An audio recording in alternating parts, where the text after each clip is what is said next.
Les petits ruisseaux font les grandes rivières. Nulle part ailleurs qu'ici, dans l'Himalaya, le proverbe n'est aussi bien illustré. Toutes les vallées ont leur cours d'eau, qui se rencontrent et se mélangent encore pour former des rivières plus importantes et à la fin, des fleuves. Et pas des petits fleuves. 3 des plus importants du monde, le Mékong, le fleuve jaune et le Yangtze-Kiang, numéro 3 mondial, le plus grand fleuve d'Asie.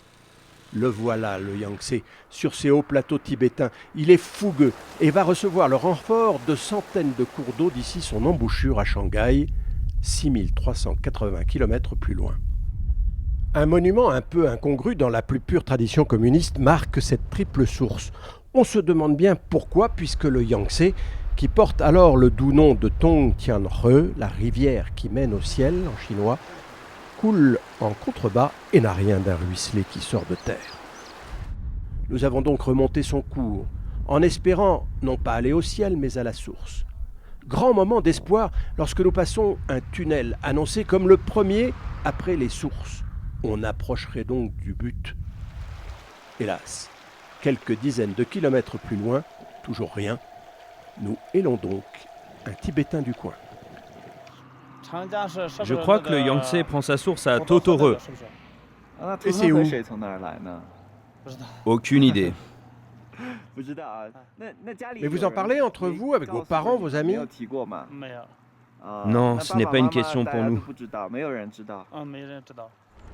En fait, les Tibétains se fichent du fleuve comme de leur premier moulin à prière. Leur vie, c'est leur troupeau de yak, la vache tibétaine, au poil si chaud et si doux, mais à la viande si coriace. Les cours d'eau ne servent qu'à abreuver les troupeaux. L'autre dimension tibétaine, c'est bien sûr la religion, ce bouddhisme si particulier, si omniprésent, qui faisait de leur chef spirituel le Dalai Lama, le chef de l'État, avant l'incorporation du Tibet dans la Grande Chine, en 1950. Dans le bouddhisme tibétain, on se méfie de l'eau. Les anciens nous ont avertis des dangers de la rivière.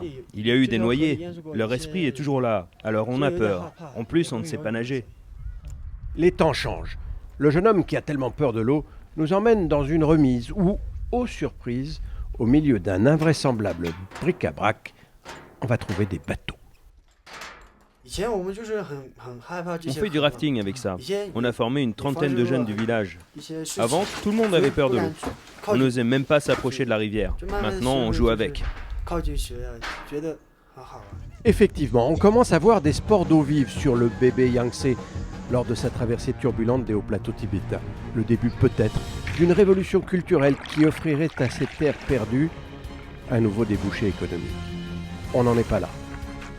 Et ceci nous éclaire peu sur cette mystérieuse source du Yangtze. Mais ces 2 fonctionnaires des services de protection de l'environnement vont peut-être pouvoir nous aider. C'est très très loin, difficile d'accès. On ne peut pas y aller comme ça, c'est à plus de 6000 mètres. En fait, c'est la fonte des neiges des glaciers qui draine l'eau. Et pour définir la source, il faut trouver l'œil, et c'est très difficile. En fait, c'est dans cet univers inhabité, livré aux loups, que naît le plus grand fleuve d'Asie, ainsi que le Mékong et le fleuve jaune. Il faut oublier le concept d'une source qui jaillit de la montagne. Le Yangtze et les 2 autres fleuves sont le fruit de la fonte des neiges d'une 60aine de glaciers qui à un moment se concentrent et forment un cours d'eau plus important que les autres. Ainsi le Yangtze fait-il au moment de sa naissance 3 mètres de large et 20 cm de profondeur. Mais pour l'heure, la rivière qui mène au ciel traverse sa première ville, Yushu, préfecture de 283 000 habitants pour 267 000 km². Oui, la moitié de la France, on croit rêver. Entièrement détruite en 2010 par un tremblement de terre, elle revit dans l'indifférence générale de ses habitants à l'égard de ce fleuve que le monde entier connaît, ce feu. Ah non, je ne sais pas ce que c'est. Ah, je ne sais pas. La rivière qui monte au ciel, ça vous dit rien? Non, vraiment, je ne vois pas. Oui, c'est le Yangtze. Et il fait même le tour du monde. Comme quoi, oui, on n'est jamais prophète en son pays. Le Yangtze va finalement quitter sans regret ces hauts plateaux où l'on ignore jusqu'à son nom. Il va y perdre sa liberté turbulente, mais pouvoir développer toute sa puissance et sa majesté.